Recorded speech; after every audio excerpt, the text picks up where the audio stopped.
प्रेमी सज्जनों, आदरणीय महात्मा गण भाईगण और यहाँ उपस्थित सभी भगवत भक्तों, सबसे पहले बैसाखी के पावन पर्व की आपको बहुत बहुत शुभकामनाएं। ये नव वर्ष, ये नया समय आप सबके लिए मंगलमय हो और नई उमंग, नई चेतना को हमारे जीवन में लाए। एक कहानी मुझे याद आई मुल्ला नसरुद्दीन की। एक दिन बाजार में बड़े परेशान होकर के मुल्ला नसरुद्दीन घूम रहे थे। कुछ उनके जानकार लोग उनको इतना चिंतित होकर के उनसे पूछने के लिए आते हैं कि भाई मुल्ला नसरुद्दीन क्या हो गया, काफी देर से हम अपनी दुकानों में बैठ करके देख रहे हैं कि कभी आप यहां जा रहे हैं, वहां जा रहे हैं, बड़े परेशान बाजार में घूम रहे हैं, क्या हो गया। तो मुल्ला नसरुद्दीन कहता है कि जो मेरा गधा था, जिसके ऊपर रोज मैं बैठ करके बाजार आता था, फिर अपने घर जाता था, उस गधे को मैंने कहीं छोड़ा, वो पता नहीं कहां गुम हो गया। और बिना अपने गधे के मेरा जो वाहन है उसके बिना मैं क्या करूंगा, मेरा जीवन तो दुखदायक हो गया, बड़ा कष्टमय हो गया। तो सब लोग कहते हैं कि भाई चिंता की कोई बात नहीं, गधा ही है, इधर उधर ही कहीं गली में चला गया होगा। सब लोग ढूंढने के लिए निकलते हैं, जो जन समुदाय इकट्ठा होता है, सब लोग इधर उधर जाते हैं। काफी ढूंढने के बाद वो गधा मिलता नहीं। जब वापस बाजार में आते हैं तो क्या देखते हैं कि मुल्ला नसरुद्दीन एक जगह बैठ करके बहुत जोर जोर से हंस रहे हैं। मतलब पहले बड़े परेशान लग रहे थे, अब बड़े प्रसन्न लग रहे हैं, बहुत जोर जोर से हंस रहे हैं। सब पूछते हैं कि अरे मुल्ला नसरुद्दीन, क्या गधा मिल गया तुम्हारा, बड़े प्रसन्न लग रहे हो, अभी तो कुछ समय पहले बड़े उदास लग रहे थे। तो मुल्ला नसरुद्दीन कहता है नहीं नहीं, उदास तो मैं अभी भी हूं, लेकिन हंसी मुझे इस बात पे आ रही है कि देखो मैं तो बच गया। अगर मैं भी गधे के ऊपर बैठा होता, जब गधा खो जाता तो मैं भी कहीं खोया हुआ होता। अब थोड़ा इस बात के ऊपर विश्लेषण करें। अभी ये बैसाखी का पर्व आया है, हिंदू नव वर्ष की शुरुआत है। अलग अलग संप्रदाय में हम अलग अलग तरीके से इस बदलाव को, इस चेंज को हम सेलिब्रेट करते हैं। लेकिन अगर हम देखें वास्तविकता में क्या बदल रहा है, समय का प्रभाव तो बीता चले जा रहा है, लेकिन हमारे संघर्ष वहीं के वहीं हैं, हमारी चंचलता वहीं की वहीं है, हमारे सामाजिक अंधकार वहीं के वहीं है। तो एक तरह से हम बदलाव की कामना तो जरूर कर रहे हैं। हर नव वर्ष में हम कोई नई सोच को सोचेंगे, कोई अच्छी सोच को सोचेंगे, लेकिन सत्यता यही रहती है कि मन की चंचलता के कारण समय तो बीता चले जा रहा है, लेकिन हमारी परिस्थितियां नहीं बदल रही है। और अगर हमारी परिस्थितियां नहीं बदल रही है, हमारी मन की जो चंचलता है वो नहीं बदल रही है, तो स्वाभाविक है कि हम अपने जो कर्तव्य को करने के लिए आए थे, कहीं ना कहीं उससे विमुख हो रहे हैं। एक छोटी सी बात आपको बताता हूं। 3 दोस्त होते हैं, वो लोग 4 दोस्त होते हैं, वो लोग एक मंदिर में जाकर के प्रार्थना करने के लिए जाते हैं। मंदिर में और लोग भी प्रार्थना कर रहे थे। एक व्यक्ति को कुछ जरूरी काम याद आता है और वो तुरंत बीच सभा में सब लोग प्रार्थना कर रहे होते हैं, उठ करके इधर उधर जाने की कोशिश करता है। तो स्वाभाविक है कि उसके मूवमेंट से आसपास के लोग थोड़ा डिस्टर्ब होने लगते हैं, क्योंकि शांति का माहौल था। दूसरा दोस्त उसको टोकने लगता है पहले दोस्त को कि भाई तुम 5 मिनट रुक भी तो सकते थे, तुम्हारा काम है, कोई परेशानी है तो तुम रुक भी सकते थे, जब सभा खत्म हो जाती तब तुम उठते। अब बीच सभा में तुम उठ रहे हो, सब लोग हमारी तरफ देख रहे हैं कि तुम्हारी वजह से कितना डिस्टर्बेंस क्रिएट हो रहा है। अब इन दोनों में आर्ग्यूमेंट शुरू हो जाती है। तीसरा दोस्त मन ही मन, मतलब वो इन दोनों को देख करके इनको टोक रहा है मन ही मन कि भाई देखो ये दोनों तो आपस में लड़ रहे हैं, पूरी सभा का वो जो माहौल है उसको खराब कर रहे हैं। अब तीन अलग अलग एक तरीके से डिस्ट्रिक्ट वो एक एक्सपीरियंसेस है। अब अगर मैं आपसे ये प्रश्न पूछूं कि ये बताओ कि तीनों दोस्त जो थे, एक उठा बीच सभा में, एक ने उसे टोका और एक ने मन ही मन सोचा कि देखो दोनों तो लड़ रहे हैं, मैं तो भगवान की प्रार्थना में विलीन हूं, तो भगवान किसकी प्रार्थना को सुनेगा? हम भगवान से प्रार्थना करते हैं, अगर हम प्रार्थना कर रहे हैं तो कुछ सुनने वाला भी है। अगर सुनने वाले हैं तो हमारी प्रार्थना के ऊपर कुछ काम होना चाहिए, कोई परिवर्तन होना चाहिए। अगर हम सच्ची लगन, सच्ची श्रद्धा से उस प्रार्थना को माने, तो इसका मतलब कोई सुनने वाला है तो उसकी भी तो कोई ना कोई कंडीशन होगी। अगर हम बोल रहे हैं, हम अपने अपने तरीकों से प्रार्थना करते हैं, तो सुनने वाले की भी अपनी कंडीशन होगी। तो क्या भगवान पहले व्यक्ति की प्रार्थना मानेगा जिसने पूरी प्रार्थना सभा को डिस्टर्ब कर दिया? क्योंकि प्रार्थना तो उसने कुछ ना कुछ की होगी, इसलिए प्रार्थना सभा में हो गया।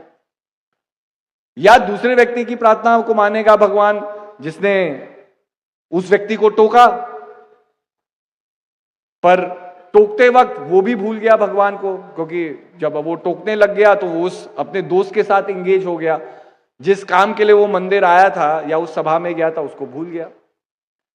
या भगवान तीसरे व्यक्ति की प्रार्थना को मानेगा जिस व्यक्ति में किसी को कुछ कहा नहीं, लेकिन मन ही मन वो ये सोच रहा था कि ये मेरे दोनों दोस्त क्या कर रहे हैं, लेकिन पल भर के लिए जब उसका मन दोनों दोस्तों की ओर गया तो स्वाभाविक है वो भी भगवान का ख्याल नहीं कर रहा था। तीनों लोग प्रार्थना करने तो आए, लेकिन अपनी अपनी परिस्थितियों से संसार के किसी और एंगेजमेंट में लग गए और उनका मन, उनकी प्रार्थना जो भगवान के लिए थी, वहां से मन हट गया। अब हम लोग भी अगर इसके ऊपर अध्ययन करें तो लोग अपनी अपनी समझ के अनुसार किसी व्यक्ति को चुन लेंगे, या भगवान क्या चाहते हैं हम उसको समझने का प्रयास करेंगे, या अपना अपनी बनाई हुई एक चीज को हम आगे रखेंगे कि भगवान क्या चाहते होंगे।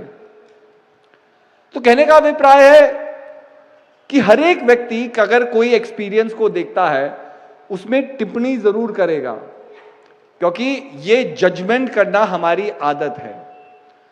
हर एक व्यक्ति अपनी ईगो से अपने आप को एक सेल्फ इंटाइटल्ड व्यक्ति समझता है।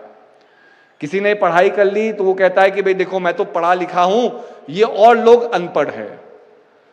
किसी ने किसी मुकाम को पा लिया तो वो सोचता है वही सर्वश्रेष्ठ है और कोई उसके आगे कुछ है ही नहीं।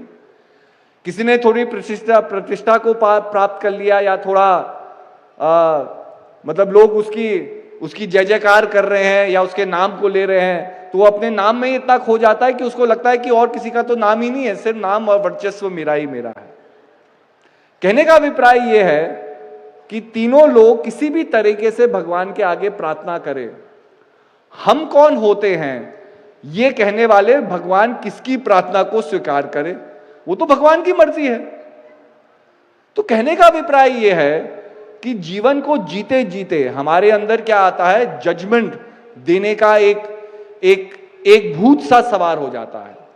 और आप देख लीजिए, जब से हम सुबेरे उठते हैं तब से कोई ना कोई जजमेंट, कोई ना कोई प्रक्रिया हमारे मन के अंदर चलती ही जाती है।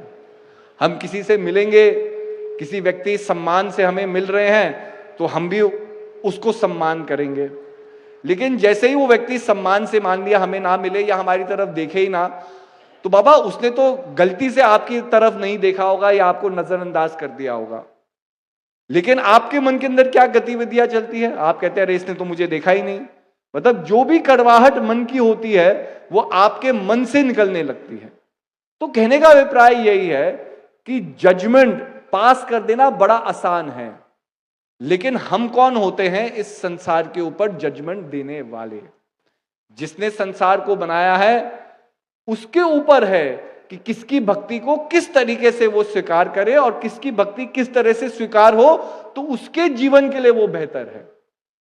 और आज देखिए, जितनी भी जो एक तरीके से हम संसार में देख रहे हैं, जो संसारिक अंधकार है जो धर्म में भी फैला हुआ है, आज धर्म के नाम पर लड़ाइयां हो रही है। मजहब के नाम पर लड़ाइयां हो रही है। अगर लोगों को विभाजित करना होता है तो धर्म का एक ऐसा स्वरूप हम लोगों के आगे प्रकट कर देते हैं कि दो लोग एक दूसरे को चाहते हुए भी है, लेकिन अगर दोनों के मजहब अलग होंगे, धर्म अलग होंगे, वो एक साथ बैठना भी स्वीकार नहीं करेंगे। तो कहने का अभिप्राय कि कहां हमारी सोच चली गई है कि धर्म जो पवित्र है, जो लोगों को जोड़ता है, जो लोगों को बांटता नहीं, लेकिन आज धर्म का उपयोग उस काम के लिए किया जा रहा है जिसके लिए धर्म की स्थापना हुई नहीं। तो कहीं ना कहीं अगर हम देखें तो हर एक मानव के अंदर एक ईगो है, एक अहंकार है, एक ऐसा नेगेटिव एलिमेंट है जिसको अगर रोका ना जाए, जिसको संयम में ना रखा जाए, तब क्या होता है, वो अनचेक्ड दुर्भावनाओं को संसार में फैलाता है। आज भाई भारत देश है, आप देख लीजिए, भारत देश को एक स्पिरिचुअल नेशन के रूप में जाना जाता है। देश विदेश से यहां लोग आते हैं, आप वाराणसी जाइए, ऐसा कोई मतलब देश का व्यक्ति ना होगा जो बनारस में बनारस के दर्शन करने ना पहुंचा होगा। लोग रशिया से वहां आते हैं, लोग फ्रांस से वहां आते हैं, लोग जर्मनी से आएंगे, देश विदेश के कोने कोने से लोग आएंगे। जब उनसे आप पूछते हैं या आप कभी जाकर के किसी फॉरेनर को बनारस में मिले कि आप यहां क्यों आए हैं, तो कहते हैं कि जी काशी इतनी पुराना शहर है, इतना प्रख्यात शहर है, यहां पर कितना ज्ञान छिपा हुआ होगा, हम काशी में अपने आप को खोजने के लिए आए हैं, अपने आप को पाने के लिए आए हैं। अक्सर मतलब भारत देश की एक ऐसी इमेज है पूरे विश्व भर में कि अगर हम कहीं खोए हुए हैं, हम कहीं अंधकार में हैं, तो भारत में जाकर के अपने प्रकाश को हम जान सकते हैं, अपने वास्तविक स्वरूप को हम पहचान सकते हैं। लेकिन इसका मतलब यह तो नहीं कि भारत देश में समस्याएं नहीं है। आज हम चुनावी माहौल की तरफ बढ़ते चले जा रहे हैं। चुनाव क्यों होता है? हम भारत के संविधान को अंबेडकर जी ने बनाया। भारत का संविधान क्यों बना? भारत का संविधान केवल इसके लिए बना ताकि भारतीय संस्कृति की सुरक्षा हो सके, एक भारतीय को अपने ऊपर गर्व हो सके और एक भारतीय गर्व से और सम्मान से इस संसार में रह सके। लेकिन आप देखते हैं हमारे ही भारत देश में कितनी कमियां अभी भी है। आज भी अगर हम भारत देश में हजारों साल की संस्कृति के बाद ये कहते हैं बेटी पढ़ाओ और बेटी बचाओ, तो इसका मतलब आज तक क्या हम सोए हुए थे कि आज तक हमने अपनी बेटियों के ऊपर नजर घुमाई नहीं? और आज एक आधुनिक जगत में जहां विश्व भर में देश इतने पुराने हैं, संस्कृतियां इतनी पुरानी हैं, किसी और देश में मतलब आप किसी भी और देश में चले जाइए, वहां तो ये नारा दिया नहीं जा रहा बेटी पढ़ाओ बेटी बचाओ। लेकिन हमारे देश में क्योंकि इन चीजों के ऊपर ध्यान ही नहीं दिया गया, धीरे धीरे लोगों की ईगो इतनी अनचेक्ड हो गई कि जिस देश को पूरे विश्व को एक संदेश देना था, वही देश अपने ही अंधकार में एक तरह से टूटता गया। और आज क्या है, हम जात की बात करते हैं, हम लोगों के परिवर्तन की बात करते हैं, हम निचले वर्ग को उठाने की बात करते हैं, लेकिन वो वर्ग निचला हुआ कैसे, इसके ऊपर कोई चिंतन नहीं करता। तो कहने का अभिप्राय है कि अध्यात्म को समझना है तो सबसे पहले अपनी कमियों को दूर करना होगा। हम सबके अंदर कमियां हैं, और कमियां क्या है कि ईगो इंस्टेंट ग्रेटिफिकेशन मांगती है। ईगो हम इतने फास्ट पेस जगत में रह रहे हैं कि हमें खाना बनाने के लिए भी अब समय नहीं है। हम बाजार जाएंगे, माइक्रोवेव की चीज माइक्रोवेव में रखेंगे, हम चाहते हैं झटपट खाना बन जाए, झटपट हमारी भूख मिट जाए। उसके बाद क्या? तो जो ये इंस्टेंट ग्रेटिफिकेशन के जो एक एरा में हम जी रहे हैं, इसमें क्या हो रहा है, कुछ चीज तो इंस्टेंटली आपको मिलेगी नहीं, कुछ चीज के लिए मेहनत करनी होती है, कुछ चीज के लिए सब्र रखना होता है, कुछ चीज के लिए पेशेंस की जरूरत होती है, और कुछ चीज के लिए कर्म की जरूरत होती है। हम जब तक कर्म नहीं करेंगे वो चीज मिलेगी नहीं।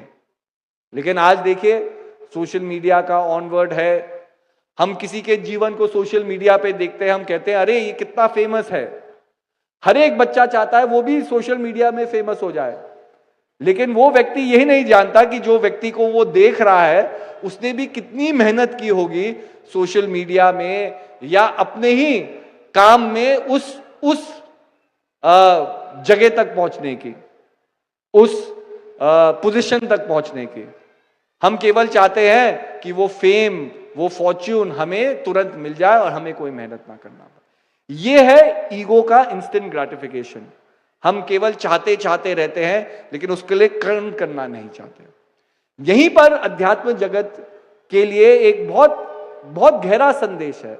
अध्यात्म जगत में भी नहीं है कि हमने लोगों को मंदिर में जाता हुआ देख लिया तो हम भी मंदिर चले जाए, तो हम सोचते हैं कि भाई हमारा भी कल्याण हो जाएगा। हमने लोगों को देख लिया कि वो 4 धाम की यात्रा कर रहे हैं, हम भी 4 धाम की यात्रा कर ले, या गंगा में आकर के डुबकी लगा रहे तो हमारे पाप धुल जाएंगे। ठीक है, जरूर पाप धुल जाएंगे, लेकिन गंगा में डुबकी लगाने से ये तो गारंटी नहीं है कि आगे आप पाप नहीं करोगे। आज तो डुबकी लगा ली, कल का क्या। तो कहने का अभिप्राय यही है कि जब तक मन से हम अपने आप को परिवर्तित नहीं करते हैं, तब तक परिवर्तन पूर्ण नहीं है। हर एक व्यक्ति है भाई। हम लोग जब छोटे छोटे थे तो स्कूल में हम पढ़ा करते थे। अब स्कूल में टीचरों का तो इतना डर नहीं होता था, लेकिन जो आपसे बड़े विद्यार्थी होते थे उनसे ज्यादा डरते थे लोग, क्योंकि वो पनिश कर सकते थे। स्कूल का कैप्टन होता था, वो कहता था अच्छा तुमने ढंग से बात नहीं मानी, चलो मुर्गा बन जाओ। अब क्या है कि मान लिया हमारे ही जीवन में 20-25 साल बीत गए, स्कूल छोड़े हुए एक अरसा हो गया, लेकिन कभी भी आप भी कभी स्कूल फंक्शन के लिए जाए या किसी व्यक्ति को मिले जिसने आपको उस समय जब आप छोटे थे आपको पनिश किया होगा, तो उस व्यक्ति को देखते ही पहले झलक में आपका प्रेम प्यार उसके लिए नहीं बरसेगा। मतलब इतना समय बीत गया, 20-23 साल बीत गए, आपको उस व्यक्ति को मिले हुए नहीं, लेकिन जब आप उससे मिल रहे हैं तो सबसे पहली क्या याद आ रही है कि इस व्यक्ति ने मुझे बहुत पनिश किया, इस व्यक्ति ने मुर्गा बहुत बनाया। तो कोई सद्भावना तो आपके अंदर प्रकट नहीं हो रही ना उस व्यक्ति के प्रति, एक दुर्भावना ही प्रकट हो रही है। 2 मिनट के लिए आप उसके बारे में सोचेंगे, कुछ गलत ख्याल मन में आएगा, फिर आप आपको अपने आप को ही समझाएंगे, अरे नहीं नहीं ये बात बीते हुए तो कितना अरसा हो गया। लेकिन जो पहला रिएक्शन है उस व्यक्ति के चेहरे को देख करके आपके मन के अंदर क्या आती है, एक करवाहट, एक अंधकार पैदा होता है कि इस व्यक्ति ने मुझे बहुत पनिश किया, अगर मुझे मौका मिले तो मैं भी इसे पनिश करूंगा, मतलब टिट फॉर टैट। तो कहने का अभिप्राय कि इतने समय बाद, इतने मंदिरों में दर्शन करने के बाद, इतनी गंगाओं में डुबकी लगाने के बाद, अगर एक ह्यूमन बीइंग के प्रति आपके लिए करुणा नहीं प्राप्त हो पा रही है, तो इसका मतलब आप कुछ गलत ही तो कर रहे हैं अभी तक जीवन में। मतलब सुधार कहां हुआ कि एक पल में ही हम किसी को देख करके करवाहट की ओर चले जाते हैं, नेगेटिविटी की ओर चले जाते हैं। इसका मतलब कितना अपने अंदर मुझे संयम से अपने आप को अभी भी संवारना है और अपने आप को बनाना है। अभी तो मैंने कुछ शुरुआत ही नहीं की है, क्योंकि एक पल में ही जो भी कुछ मैंने सोचा कि मैंने कुछ पाया है वो पल भर में ही गवा दिया। तो यही महान पुरुष हमें बार बार समझाने का प्रयास करते हैं कि अपने अंदर से जो हमारी कमियां हैं इनको दूर करो। काम, क्रोध, लोभ, अहंकार, मोह, अभिमान, ये सब चीजें हमें नेगेट करती है अपने ट्रू पोटेंशियल को मिलने से। और ट्रू पोटेंशियल हम सबके अंदर है। ऐसा नहीं है कि भाई समाज के अंदर कोई समाज में दिशा देने वाला नहीं है, निर्देशक नहीं है, या समाज का इतिहास नहीं है, या हमारे ग्रंथ नहीं है, या हमारे महान पुरुषों की लिखने की जीवनी नहीं है, जो एक गाइड बन करके हमें बता सकती है कि जीवन में किस दशा और दशा से हमें चलना है। ये जिंदगी हमें बता रही है, लेकिन अपने मन को बनाना है कि हम उस दिशा पे चले। और ये मन चंचल है, मन के अंदर संयम नहीं है। अभी होली के समय ही मैंने एक बात को रखा था, मैंने कहा कभी हम किसी को फोन करें और उस व्यक्ति के पास हमारा नंबर नहीं है, तो उसकी आवाज फोन पे कुछ अलग ही निकलेगी। अगर हमने फोन मिलाया, हमने कहा हेलो, तो दूसरी तरफ से ऐसी मतलब आवाज निकलेगी जैसे पता नहीं कितना क्रोध उन्होंने अपने मन के अंदर बांध के रखा हुआ है और वो अटका हुआ है कहीं। मतलब कोई कहेगा हेलो कौन बोल रहा है, मतलब बड़ी अजीब सी आवाज निकलेगी। फिर हम कहेंगे श्रद्धे बोल रहे हैं, तो कहेंगे श्रद्धे कौन, क्योंकि वो बहुत लोग हमें श्रद्धे के नाम से जानते नहीं। फिर हम कहेंगे अरे विभू जी बोल रहे हैं, तुरंत वो कड़वाहट प्रेम में बदल जाती है। मतलब वो आवाज ही टोन चेंज हो जाती है, अरे विभू जी प्रणाम, कैसे हैं आप, कैसे। तो एक चीज बताओ, वो पहली आवाज अरे कौन बोल रहा है वो किसकी निकली? मतलब प्रेम प्यार से तुम बोल रहे हो तो तुम्हारी एक झलक हो गई, पर वो कड़वाहट की आवाज किसकी निकली? तो जीवन में हमारे संयम क्यों नहीं है? संयम क्यों नहीं है? क्योंकि हम अपनी ही दृष्टि में भेद रख रहे हैं, अपनी ही दृष्टि में भेद रख रहे हैं। और जब उस दृष्टि में भेद रख रहे हैं तो किसी को अपना किसी को पराया कर रहे हैं। और यही जजमेंट है जो जीवन में अहंकार को पैदा करती है। प्रभु श्री राम ने, आज हर जगह प्रभु श्री राम का जयकारा है और प्रभु श्री राम की जयकारे से मुझे लगता है 2029 तक कोई चिंता करने की किसी को जरूरत नहीं है। लेकिन बात ऐसी है कि प्रभु श्री राम ने क्या कहा। प्रभु श्री नाम का उपयोग तो हम कर रहे हैं, लेकिन प्रभु श्री राम क्या कहते हैं? प्रभु श्री राम कहते हैं जहां मैं है वहीं पर द्वैत है, क्योंकि जहां मैं है वहां मेरा है, जहां मेरा है वहां तेरा है। ये प्रभु श्री राम के वचन थे। और आप इस चीज को अब किसी भी जीवन की शिक्षा में डाल दीजिए, जहां भेदभाव पैदा होता है, भेदभाव की जड़ कहीं हम ही होते हैं। अगर मेरे अंदर मेरी भावना नहीं है, मतलब मेरे स्वार्थ की भावना नहीं है, तो मेरे अंदर किसी और की भावना क्या आएगी? अगर मेरे अंदर मैं कहूंगा ये मेरी जमीन है, तभी तो मैं कहूंगा ये तेरी जमीन नहीं है। तो जहां मैं है, जहां मेरा है, वहीं पर तेरा आएगा। और जहां मैं और तेरा आ गया, मतलब जो हमारा और तुम्हारा आ गया, तो वहीं तो हमने द्वैत को संसार में पैदा कर दिया। और द्वैत तो संसार का सत्य है ही नहीं। हमारे महान पुरुष, हमारे ग्रंथ, हमारे जितने भी वचन हैं महान पुरुषों के, वो यही सिखाते हैं, एकम सत्यम विप्रा बहुता वदंती।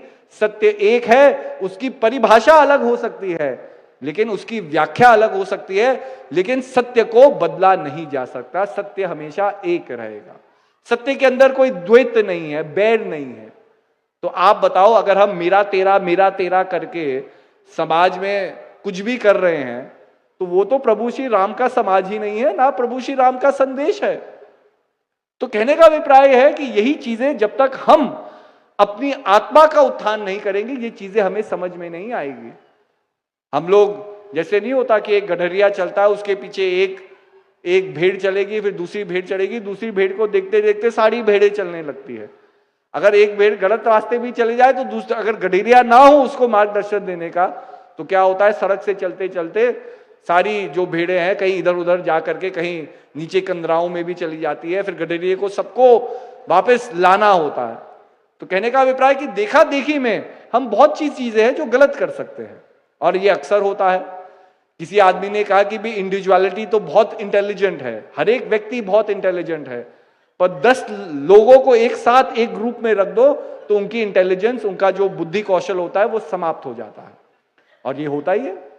आप कहीं झगड़ा देखते हैं लोगों का होते हुए, तो भाई इंडिविजुअली तो सब पढ़े लिखे होंगे, सब बड़े मतलब अपने अपने एरिया, अपने अपने फील्ड्स में बड़े ज्ञान देने वाले लोग होंगे, लेकिन जैसे ही उनका एक गुट बना लो और गुट की लड़ाई होने लग जाए, तो गुट की लड़ाई में कोई रीजनिंग नहीं होती।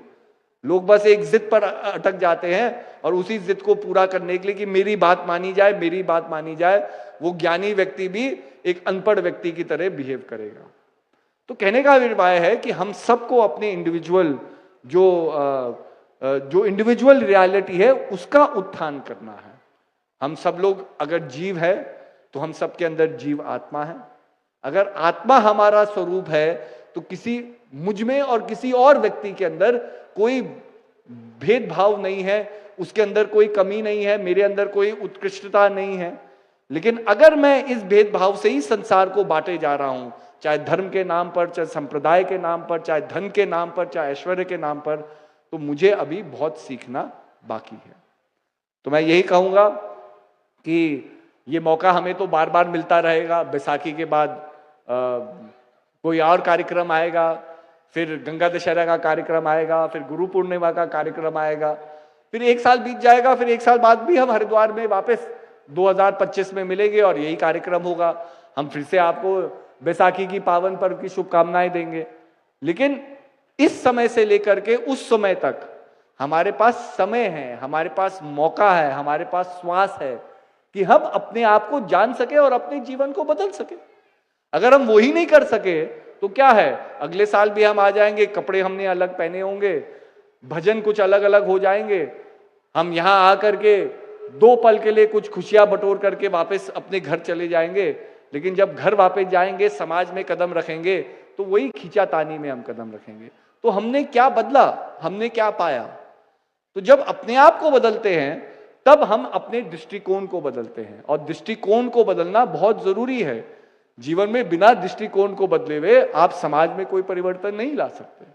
इसीलिए अपने आप को बदलिए, अपने सोच समझ को बदलिए, और जब आप बदलेंगे तो मिल करके हम समाज को बदल सकते हैं। और सबसे जो अहम बात है कहने की, कि सबसे जो ज्यादा बधाई है आज इस उपलक्ष्य की हम सब लोग यहाँ है कि श्वेत जी वापस एक पिताजी बने हैं, और एक छोटी सी नन्ही गुड़िया का जन्म हंस परिवार में हुआ है।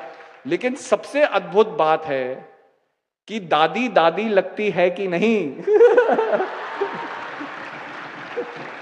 सबसे दादी के हो गए 3, 2 पोते और 1 नाती, पर दादी तो दादी लग ही नहीं रही। अब इसके पीछे क्या कमाल है, तो आप हमारी एक हेमा जी है, उनको देख लीजिए। बेचारी हेमा जी घिसते घिसते ना उनके हाथ भी बहुत पतले हो गए। तो जरूर कोई है, तो कोई नहीं, पर मैं ये कहूंगा कि दादी जी को बहुत बहुत बधाई। अब मैं दादी जी के एक ही रिक्वेस्ट है कि दादी जी को भी तो दादी की तरह लगना चाहिए ना, थोड़े तो बाल सफेद हो, हमारे ही बाल सफेद हो गए। पर सबको बहुत बहुत बधाई, आप सबको बहुत बहुत बधाई। देखिए स्वाभाविक है, अगर किसी व्यक्ति का आना हुआ है और इतने दिलों में वो खुशियां लाई हैं, तो स्वाभाविक है कि उनका कोई साधारण जन्म तो हुआ नहीं है। क्योंकि हम सब जीवन में आते हैं और अपने जीवन द्वारा हम किसी किसी लोगों को प्रभावित कर सकते हैं। अक्सर एक व्यक्ति अपने परिवार में प्रभाव एक पैदा कर सकता है, फिर हम अपने समाज में कुछ प्रभाव पैदा कर सकते हैं। लेकिन जन्म लेने के साथ ही, मतलब उन्होंने एक शब्द भी नहीं बोला होगा, अभी तो रोना ही उन्होंने शुरू किया है। मतलब कोई भी चीज, भूख लगती है, कोई भी चीज उनको चाहिए तो रोती ही हैं।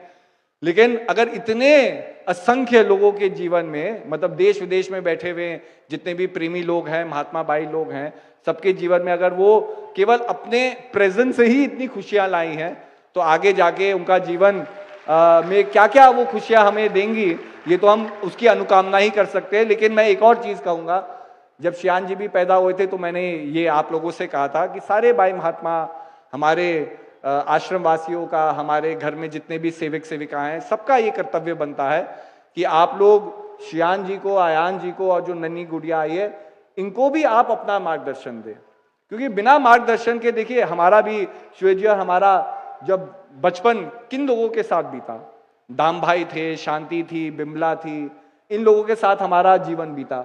और अगर वो हमारे जीवन में नहीं होते तो मुझे नहीं लगता मैं भी आज इस मंच पे बैठ करके आपको ये संदेश दे रहा होता। हम लोगों ने भी बचपन में महात्मा नारायण जी के, महात्मा फकीरानंद जी के सत्संग सुने, तब उनसे हमें प्रेरणा मिली, और आज हम सत्संग सुना रहे हैं। तो कहीं ना कहीं एक तरह से हमारे जीवन में कितने लोगों का एक साथ है, जिसकी वजह से आज हम हैं जो हम हैं। लेकिन मैं यही कहूंगा कि ऐसे ही आप लोगों को भी, जो नई पीढ़ी है, उनका साथ देना है। जो नई हंस वंश में जो फूल खिल रहे हैं, उनका आपको साथ देना है, और उनको हमेशा सही मार्गदर्शन देना है। क्योंकि आप सही मार्गदर्शन देंगे तो उनके अंदर वो संस्कार आएंगे कि जिन संस्कारों पे चल करके इस हंस वंश को आगे बढ़ाने का वो बीड़ा अपने कंधों पे लेंगे। तो ये कड़ियां जुड़ती रहेगी, लेकिन हम सबको जो हंस वंश की कीर्ति को आगे बढ़ाना है, हम सबका एक योगदान है, और उस योगदान की महत्वता को हम सबको समझना चाहिए। तो आप सबको बहुत बहुत बधाई।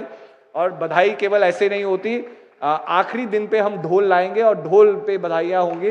ये तो सब बोरिंग कार्यक्रम हो रहा है, तो परसों के दिन हम असली बधाइयां बनाएंगे। अभी 2 दिन तो सत्संग के कार्यक्रम होते रहेंगे, पॉलिटिकल कार्यक्रम होते रहेंगे, लेकिन 15 तारीख को हम लोग श्वेत जी के फिर से और मोहना जी के पापा मम्मी बनने के हम सेलिब्रेशन को सेलिब्रेट करेंगे। इन्हीं शब्दों के साथ सबको दुआ आशीर्वाद, हरिओम।